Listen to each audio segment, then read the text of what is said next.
Magkahawak kamay ang magkapatid na si Pablo at Pedrito.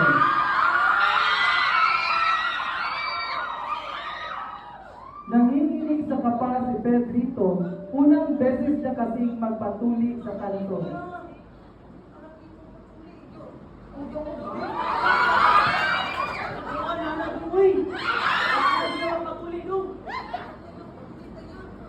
Di malaman ni Pedrito ang kanyang nararamdaman para itong maiihi sa kaba. Ano na puro-puro mga dong? Ayaw dong! Dong ayaw pagpuro-puro dong!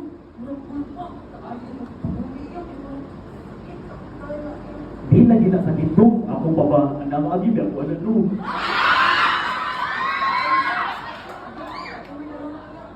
Nakatingin lang si Pedrito sa magtutuling nagsisigarilyo. Ano dong? Kanang mo tuloy sa iyo dong!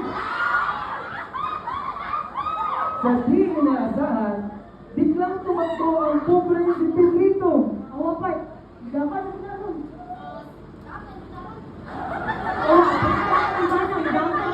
Ay, dapat ba? Awan mo! Awan mo! Ay, dapat ba? Napakamot na lang si Pablo. Ikalabing isang tuli na ito ng kuya niyang si Pedrito. Dong ay gilang dong! Agib ay kuha dong! Di masakit! Walang binatang umigas ba? Di lagi nasakit dong! Anak mo naman sa lapkin! Kapitay ko! Gusto na ka dong! Bayad ng buko! Ako po po! At doon nagkakato ang